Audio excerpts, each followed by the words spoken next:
Papal politics, very interesting. You know, the Borgias and all that. Well, it's not quite that, but Cardinal Burke, an American, is a hero of the Catholic right. I mean, very much almost their pope, really. Conservative stalwart.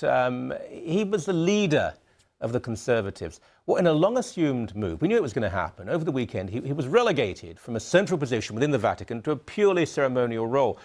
It's part of an emerging division within the Catholic Church, and what is seen by many as an attempt by Pope Francis to strengthen the progressives and the liberals and weaken the traditionalists and the conservatives. Christian Elia is a Catholic academic, president of the Catholic Civil Rights League, and he's also in the Knights of Malta, and that's a position, chaplain to the Knights of Malta, that's been given to, because you've got a Knights of Malta tie and lapel pin and cufflinks. You are a Knight of Malta. It's a great organisation, but the position he has is purely ceremonial, where he was a senior person within the Vatican.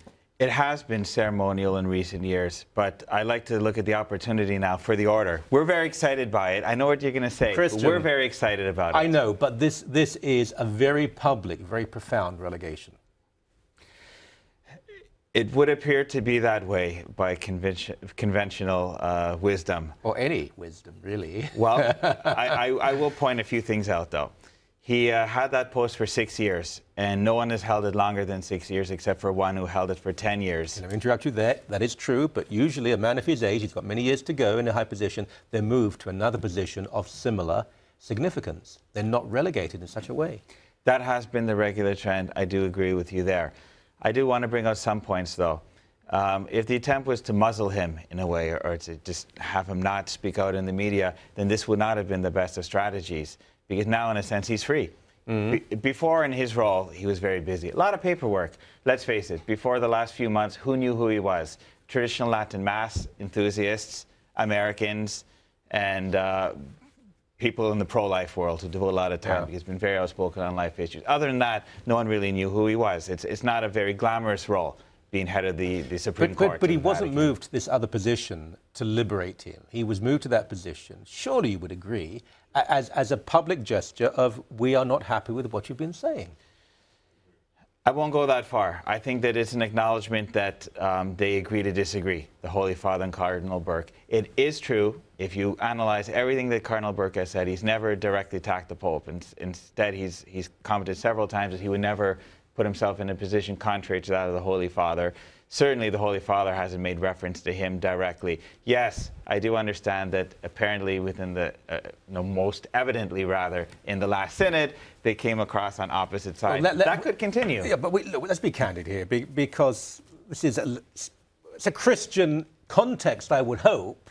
You have a Pope who is quite progressive on many issues. He's Catholic, he's the Pope, he's Orthodox, but he's progressive on certain issues. He wants to change the conversation, he wants to alter the narrative, bring it forward.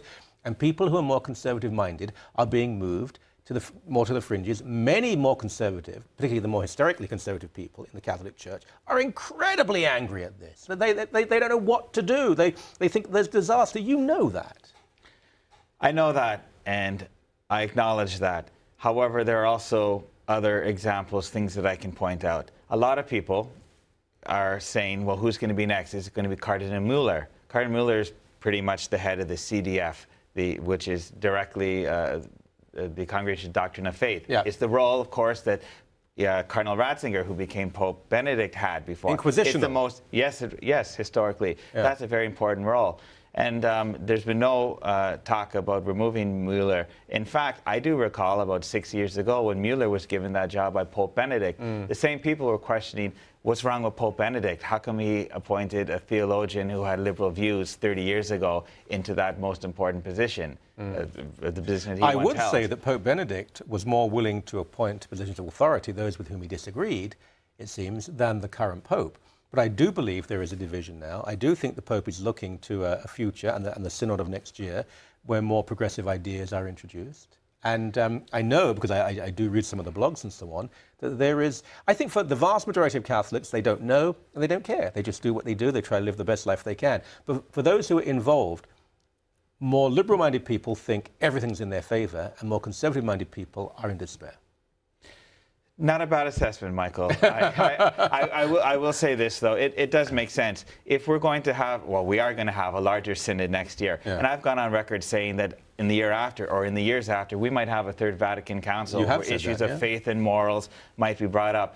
So therefore, it would make sense to, eventually it's going to come across his desk. It's going to go through canon law.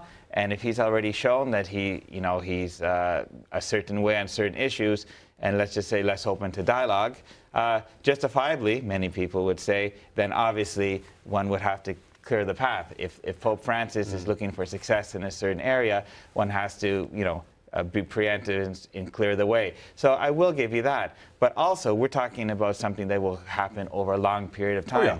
Yeah. He might not survive. He is an elderly man, and he speaks openly about the fact that he probably doesn't have too many more years to live. He has said that, and I'm sure appointments to people who will be able to vote for the next pope will not be glaringly conservative in the next couple of years. Well, Cardinal Burke is a young man at 66. Yeah. We'll have a similar conversation years from now, and I don't think that this move as our prefect at the Order of Malta will be his final post. Let's put it that way. Think he'll be pope?